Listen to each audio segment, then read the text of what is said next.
What? Trying to watch the tennis, man? What, do you want us to do a video? Okay, well, I'll tell you what, I'm in Old Eldon Square now, and there's loads of secrets in this little area of Newcastle. In fact, there's a secret hidden in Old Eldon Square in plain sight that most people don't know about. I'll tell you what then, in this video, I'll reveal that secret. It's coming up.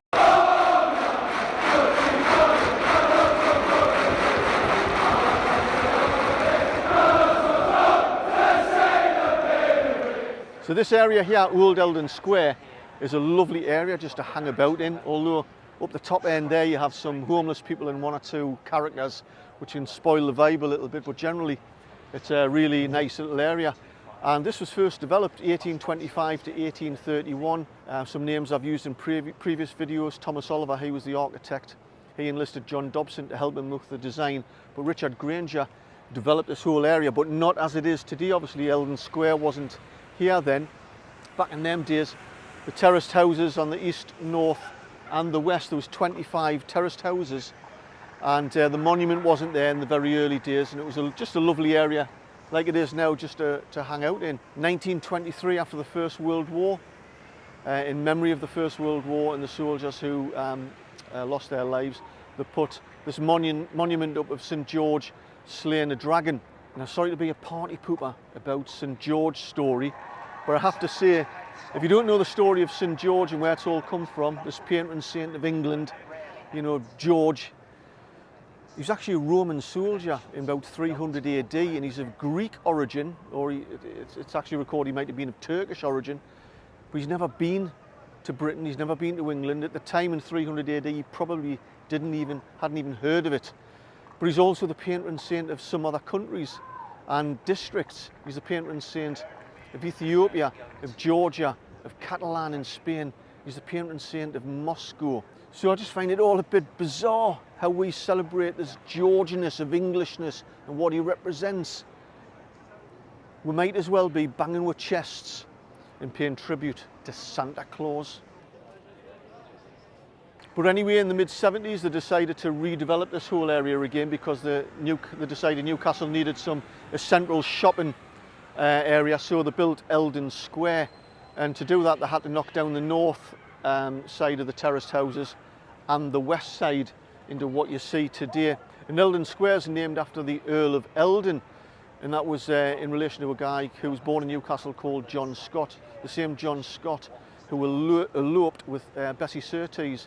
If you know that old Tudor building down on the quayside, he eloped with a lady from there who climbed out the first floor window, and they went up to Scotland to get married.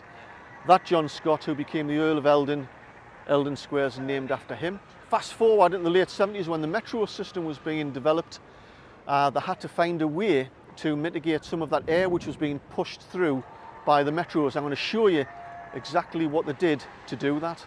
So as the metro comes through onto the platform here, you feel this rush of air, and it gets pushed up to the air vents up onto Old Eldon Square, and the air gets pushed out from vents on top of that roof there at number 2 Old Eldon Square.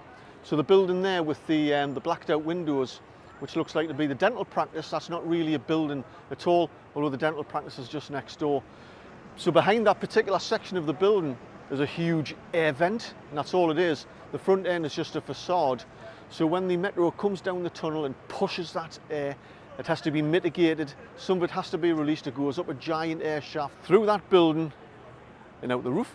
So not only that, you've probably walked past this thing here 1,000 times and I've never noticed it or looked at it and thought, didn't really know what it was. Well, this polygon piece of art, it actually does mean something. There's something inside of there, but I'll come back to that in a second.